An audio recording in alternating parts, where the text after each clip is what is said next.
In 1983, the gaming industry faced a tumultuous period. Home video game revenue, which had reached its peak at around $3.2 billion, plummeted to a mere $100 million by 1985, a staggering drop of almost 97%. The crash was attributed to various factors, such as market saturation in the number of video game consoles and the availability of subpar games. Lasting about 2 years, this crash shook a then-booming video game industry and led to the bankruptcy of several companies producing home computers and video game consoles. Analysts of the time even expressed doubts about the long-term viability of video game consoles and software. However, amid this crisis, one company emerged as the savior of the video game market. After the 1983 crash, Nintendo played a pivotal role in rebuilding the industry with the introduction of the Nintendo Entertainment System. Swiftly becoming the dominating force in the video game industry, Nintendo helped revive and reshape the gaming landscape. But what about Sony and the iconic PlayStation 1? In today's video, we embark on a new series, delving deep into the captivating story behind the creation of the PlayStation consoles.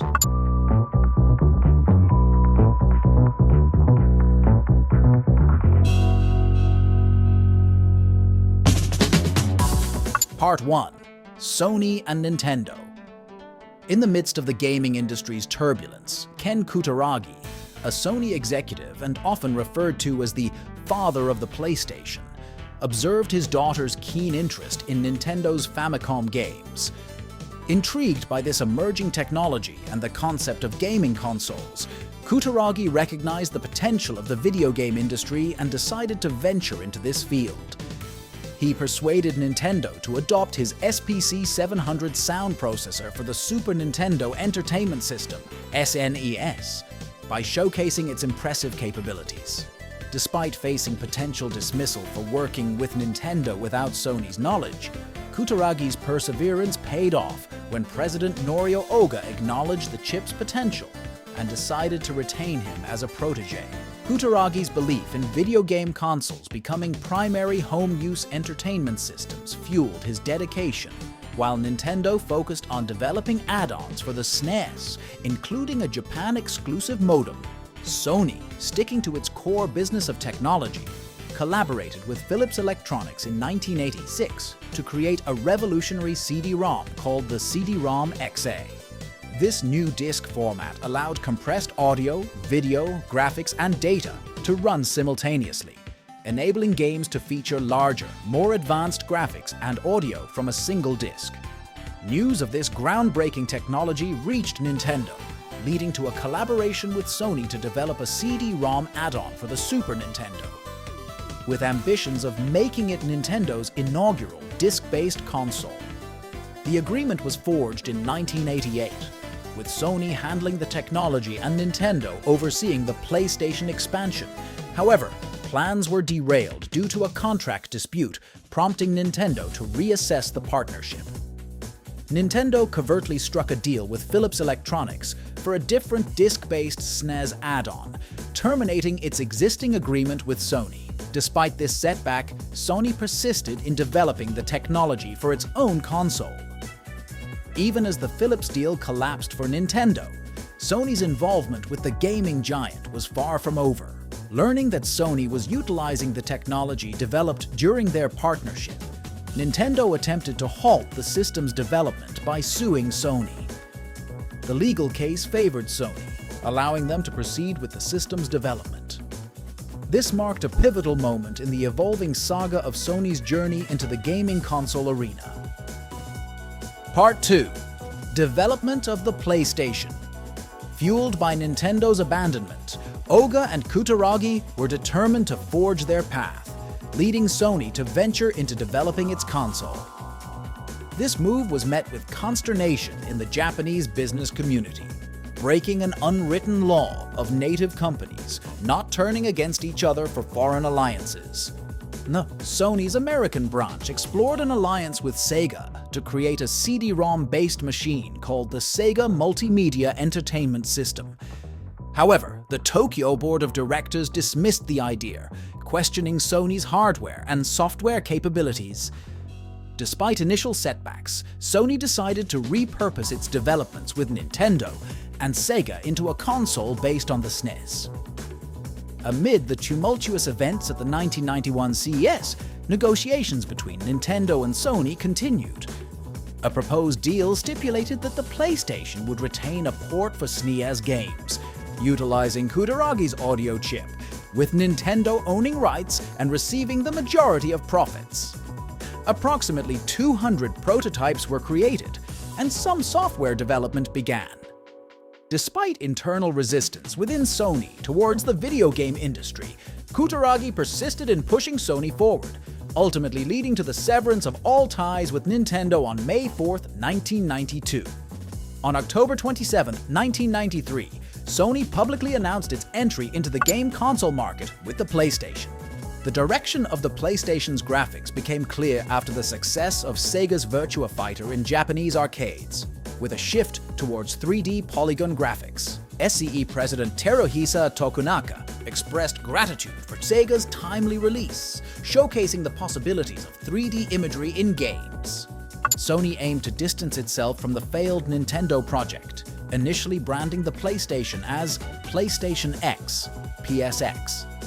Sony formed European and North American divisions, planning to market the console under the alternative branding, PSX, due to negative feedback regarding PlayStation. However, this term was eventually scrapped before launch. To overcome their lack of game development experience, Sony sought support from third-party developers. Acquiring initial backing from companies like Namco, Konami, and Williams Entertainment, Sony aimed to compete with Sega and Nintendo. The acquisition of Psygnosis in 1993 for $48 million played a pivotal role, as they contributed to creating the PlayStation's development kits. This shift marked a turning point, allowing more streamlined and inclusive game production. Despite challenges, Sony's open approach to developers, use of CD-ROMs instead of cartridges, and compatibility with PCs attracted a diverse range of developers. The PlayStation's technical specifications were finalized in 1993, and the name and design were confirmed in 1994, setting the stage for its eventual release.